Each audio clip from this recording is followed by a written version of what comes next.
العالمین والعاقبۃ للمتقین والصلاۃ والسلام علی اشرف الانبیاء والمرسلین اما بعد فاعوذ باللہ من الشیطان الرجیم بسم اللہ الرحمن الرحیم لا اقسم بهذا البلد صدق اللہ مولانا العظیم وصدق رسولہ النبی الکریم الامین اللہم نور قلوبنا بالقرآن وزین اخلاقنا بالقرآن وادخلنا الجنت بالقرآن ونجنا من النار بالقرآن قال اللہ تعالی وتبارک فی شان حبیبہ مخبرا وعامرا ان اللہ وملائکتہ یصلون علی النبی یا ایہا الذین آمنوا صلوا علیہ وسلموا تسلیما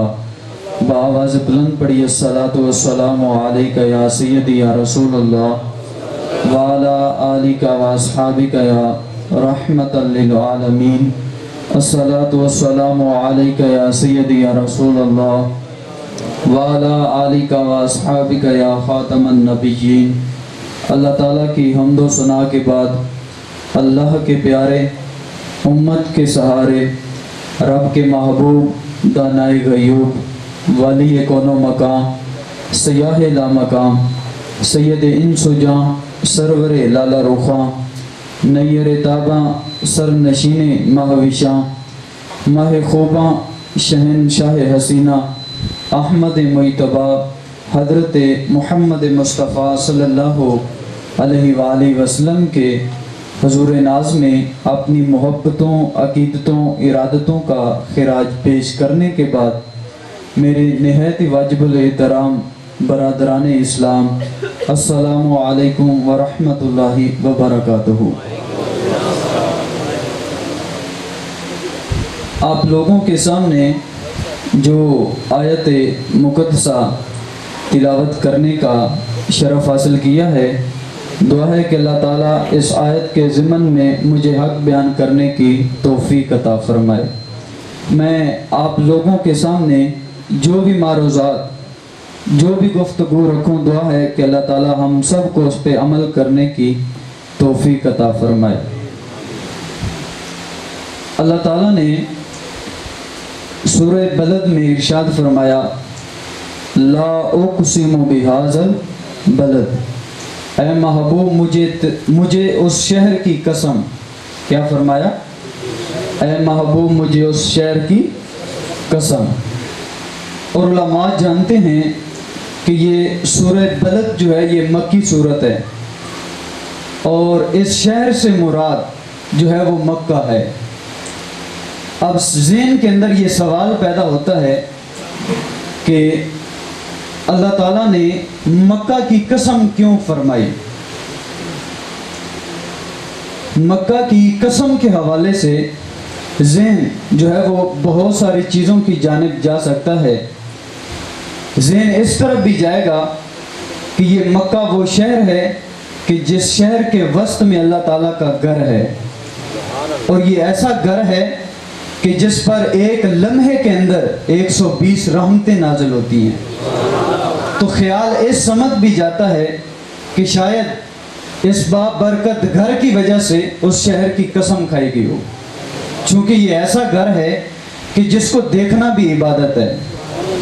جلالت ٹپکتی ہے دلوں کے اوپر، عجیب لطف اور خشیت الہی کے جذبے پیدا ہوتے ہیں۔ اور یہ وہ خانہ کعبہ ہے کہ جس کی دیوار کے اندر ایک پتھر نصب ہے، جس کی جنوبی دیوار کے اندر ایک پتھر نصب ہے، اور وہ پتھر جو ہے وہ جنت سے لایا گیا ہے، اور لوگ اس کو حجر اسود کے نام سے جانتے ہیں۔ ذہن جو ہے وہ اس جانب بھی جاتا ہے کہ شاید اس خانہ کعبہ کی قسم جو ہے وہ اس شہر کی قسم اس لیے فرمائی گئی ہو کہ اس کے اندر وہ پتھر ہے کہ جو جنت سے لایا گیا ہے۔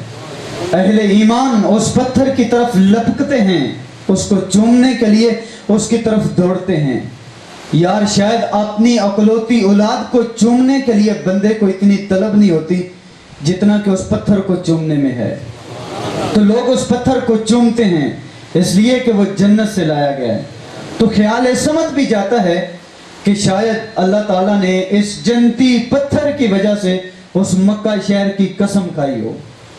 تھوڑا سا آگے جائیں، جن لوگوں نے حج اور عمرہ کیا ہے ان کے یہ ذہن کے اندر جو ہے وہ سارا تصور جو ہے وہ آ رہا ہوگا۔ تھوڑا سا آگے جائیں تو مقام ابراہیم ہے، اور یہ وہ پتھر ہے کہ جس پتھر کے اوپر حضرت ابراہیم علیہ السلام کے قدموں کے نشان ہیں، اور فرمایا اس کو جو ہے وہ مصلی بنانے کا حکم دیا گیا۔ اور ذہن اس طرف بھی جاتا ہے کہ شاید اس پتھر کی وجہ سے اللہ تعالیٰ نے شہر مکہ کی قسم فرمائی، اس لیے کہ اس پہ حضرت ابراہیم علیہ السلام کے قدموں کے نشان باقی ہیں۔ اور خیال اس سمجھ بھی جاتا ہے کہ تھوڑا سا آگے جائیں تو چاہے زمزم کا کنواں ہے، اور یہ وہ کنواں ہے کہ جس پر حضرت اسماعیل علیہ السلام نے اپنی ننھی ایڑیاں رگڑی تھیں، لیکن اللہ تعالیٰ نے پانی کا چشمہ جاری کر دیا تھا۔ قیامت تک لوگ جو ہے وہ اس چشمے سے سراب ہوتے رہیں گے۔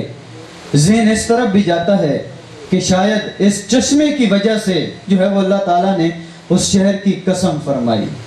تھوڑا سا آگے جائیں تو صفا اور مروہ کی دو پہاڑیاں ہیں جن پہ حضرت ہاجرہ سلام اللہ علیہا اپنے بیٹے کے لیے اس کی پیاس بجھانے کے لیے دوڑی تھی، اور قیامت تک آنے والے حاجیوں کو یہ حکم دیا کہ تم لوگوں نے بھی اس کے اوپر دوڑ لگانی ہے۔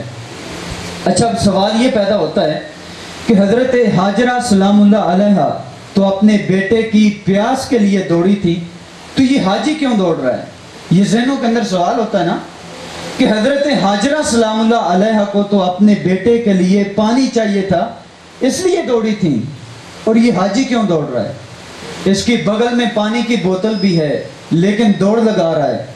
جن لوگوں نے عمرے کی سعادت حاصل کی ہے، حج کی سعادت حاصل کی ہے، ان کی آنکھوں کے سامنے یہ سارا منظر ہوگا کہ وہاں انسانوں کے سروں کا ایک سمندر نظر آتا ہے اور لوگ دوڑ لگا رہے ہیں۔ حضرت ہاجرہ سلام اللہ علیہا اس لیے دوڑی تھی کہ ان کو بیٹے کے لیے پانی چاہیے تھا، بیٹے کے لیے پانی کی تلاش میں دوڑی تھی۔ تو یہ حاجی کیوں دوڑ رہا ہے؟ اس کی بغل میں پانی کی بوتل ہے، تو کیا یہ اپنے بچے کے لیے دوڑ رہا ہے؟ نہیں صاحب، بچہ تو ساتھ دوڑ رہا ہے۔ تو فرمایا، عرض کی، مالک کیا یہ دوڑنا بھی عبادت ہے؟ فرمایا، ہاں، جن راہوں پہ میری بندی دوڑی تھی تم ان راہوں پہ دوڑو گے، میں تمہارے اوپر رحمتیں نچھاور کروں گا۔ تو خیال اس سمجھ بھی جاتا ہے کہ یہ وہ بابرکت شہر ہے کہ جس شہر کے اندر جو ہے وہ صفا اور مروہ جیسی پہاڑیاں ہیں۔ تو شاید اللہ تعالیٰ نے ان صفا اور مروہ جیسی پہاڑیوں، جن کو اللہ تعالیٰ نے شاعر اللہ کہا کہ یہ میری نشانیاں ہیں، ان چیزوں کی جانب جو ہے وہ خیال جاتا ہے کہ شاید اس وجہ سے جو ہے وہ قسم فرمائی۔ اور یہ وہ شہر ہے کہ جس شہر کے اندر جبل سور ہے، اور خیال ہے سمجھ بھی جاتا ہے کہ شاید جبل سور کی وجہ سے اللہ تعالیٰ نے اس شہر کی قسم فرمائی۔ خیال جو ہے وہ بہت ساری چیزوں کی جانب جاتا ہے، چونکہ یہ مکہ شہر ایسا شہر ہے کہ جس شہر کے اندر کعبۃ اللہ ہے، یہ شہر ایسا شہر ہے کہ جس شہر کے اندر حجر اسود ہے، یہ شہر ایسا شہر ہے کہ جس شہر کے اندر مقام ابراہیم ہے، یہ شہر ایسا شہر ہے کہ جس شہر کے اندر صفا اور مروہ جیسی مقدس پہاڑیاں ہیں۔